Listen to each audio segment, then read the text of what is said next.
मुंबई के जियो world convention centre में Vita foods India 2026 के चौथे संस्करण का भव्य शुभारंभ हुआ।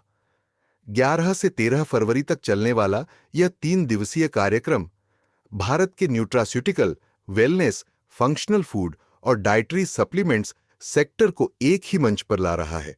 उद्घाटन समारोह में एफएसएसएआई के वरिष्ठ अधिकारी, health global foods and significance. We dietary look forward to supplements an exciting year association के ahead. प्रतिनिधि Thank you और so much, उद्योग guests. It जगत has के been कई pleasure प्रमुख being here. विशेषज्ञ मौजूद And रहे। also take this moment इस to thank प्रदर्शनी में 200 से अधिक राष्ट्रीय और अंतर्राष्ट्रीय प्रदर्शक भाग ले रहे हैं, जबकि 10,000 से ज्यादा ट्रेड विजिटर्स के आने की उम्मीद है।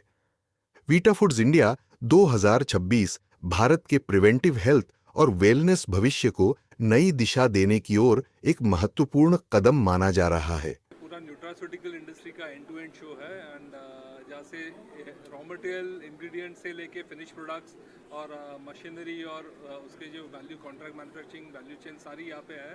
वो 200 कंपनीज है और ये सबसे बड़ा एडिशन है जो हम लोग प्रस्तुत कर रहे हैं। 40 देशों से यहाँ पे एग्जिबिटर्स आए हुए हैं और इन 3 दिनों में 10,000 से ज़्यादा इंडस्ट्री प्रोफेशनल्स आने की गुंजाइश है। आपके साथ में कई कंपनियां जुड़ी हुई हैं, किस तरह से इसे देखते हैं जो आने वाले समय में ये इंडस्ट्री और किस तरह से ग्रो करेगी, क्या मैसेज देंगे इसको लेकर के, जो विशेषकर इंडियन कंपनियां हैं? सो इंडिया एक जो ये न्यूट्रास्यूटिकल सेक्टर में है, ये इंग्रेडिएंट्स में बहुत ज़्यादा स्ट्रॉन्ग है बिकॉज इंडिया में बहुत सारे नेचुरल इंग्रेडिएंट्स हैं जो आप बन रहे हैं। आज इंडिया अभी इवॉल्व होके फॉर्मुलेशंस में बहुत ज़्यादा जा रहा है, जहाँ पे मैन्युफैक्चरिंग फिनिश प्रोडक्ट जो बना रहा है तो आपको न्यूट्रास्यूटिकल इंडस्ट्री के लिए। सो इससे क्या होगा कि बहुत सारा एक्सपोर्ट भी अपना बढ़ेगा, प्लस अपना जनरेशन के लिए जो प्रोडक्ट जो इम्पोर्ट हो रहे थे ऐसे आज इंडिया में मैन्युफैक्चर हो जाएंगे। तो उससे एक इंडस्ट्री के लिए बेनिफिट होगा और हमारे पूरे आने वाली जनरेशन के लिए वो फ़ायदा है बिकॉज जो प्रोडक्ट्स है वो बहुत रीजनेबल रेट्स पे, चीपर रेट्स पे इंडिया में अवेलेबल हो जाएंगे। Thank you. तो इंडिया को कितना ग्रो मिलेगा ऐसे जो टैरिफ घटे हैं, हमारे प्रोडक्ट्स जो हैं कितने और विदेशों तक पहुँच? तो काम तो हम पहले से भी कर रहे थे, लेकिन अब जो हम कर रहे हैं उसकी एक्सेसिबिलिटी मल्टीफोल्ड हो जाएगी। उसका कारण बहुत ही सिंपल है कि इंडिया अकेला काम नहीं कर रहा है, इंडिया एक ट्रेड डील के द्वारा ट्रेडिंग ब्लॉक्स में काम कर रहा है। तो ये सारी कंट्रीज़ जिनके साथ में ट्रेड डील हुई है हमारी, चाहे यूएसए हो, यूरोपियन यूनियन हो, यूके हो, मॉरिशस, ऑस्ट्रेलिया या यूएई हो, इन सब के साथ में ट्रेड डील होने के बाद में इंडियन प्रोडक्ट की एक्सेस वर्ल्ड मार्केट तक बेहतर होगी। दूसरी चीज़ उसमें यह है कि ये गवर्नमेंट सपोर्टेड रहेगी, क्योंकि ट्रेड डील हो जाने के बाद में दो कंट्री की गवर्नमेंट या दो ट्रेडिंग ब्लॉक्स की जो गवर्नमेंट्स होती हैं वो आपस में सपोर्टिव एंड इंडूसिव रोल में आ जाती हैं।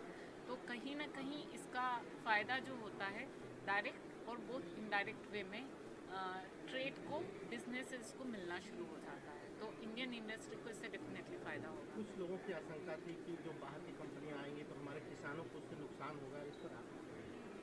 मैं यही कहूँगी कि हमें कॉन्स्टिट्यूशनल वैल्यूज़ और इंडिया का जो बेसिक इंस्टीट्यूशनल इंफ्रास्ट्रक्चर है, चाहे वो गवर्नमेंट की मशीनरी हो या उसके प्रोविजंस का ग्राउंड लेवल पर वर्किंग हो, ये बहुत स्ट्रॉन्ग है। दूसरा, जो इंडियन इथोस हैं जो हमने पिछले कई दशकों में जो है स्ट्रॉन्ग किए हैं, चाहे वो लोकल सेल्फ के द्वारा हो या पॉलिटिकल मेन स्ट्रीम को नीचे तक ले जाना हो, या इकोनॉमिक मेन स्ट्रीम को नीचे तक ग्रास रूट लेवल तक ले जाना हो, इससे पब्लिक अवेयरनेस मल्टीफोल्ड हो चुकी है। और इस तरह के हम अप्रीहेंशंस शायद आज की इंडिया में नहीं रख सकते हैं कि कोई बाहर से आकर हमें किसी तरह से हमें नुकसान करके चला जाए या हमें किसी तरह से हार्म करके या हमें हमारा एडवांटेज लेकर चला जाए और बदले में हमें कोई एडवांटेज ना हो। तो ये एक जाहिर सी बात है कि with all the trade deals government supported environment is being created where every single individual is bound to get benefit. तो इस निवेश को कैसा देखते हैं वीटा फूड्स को, क्या मैसेज देना चाहेंगे? इंडस्ट्री को ग्रो होने का एक चांस है और रेगुलेटर्स उनके साथ है। रेगुलेटर, इंडस्ट्री एंड कंज्यूमर, ये तीनों मिला के हम एक साथ एक अच्छा भविष्य निर्माण कर सकते हैं और कंज्यूमर का भविष्य उसमें ज़्यादा सेहतमंद हो जाएगा। ये मिला है। थैंक यू ठीक है।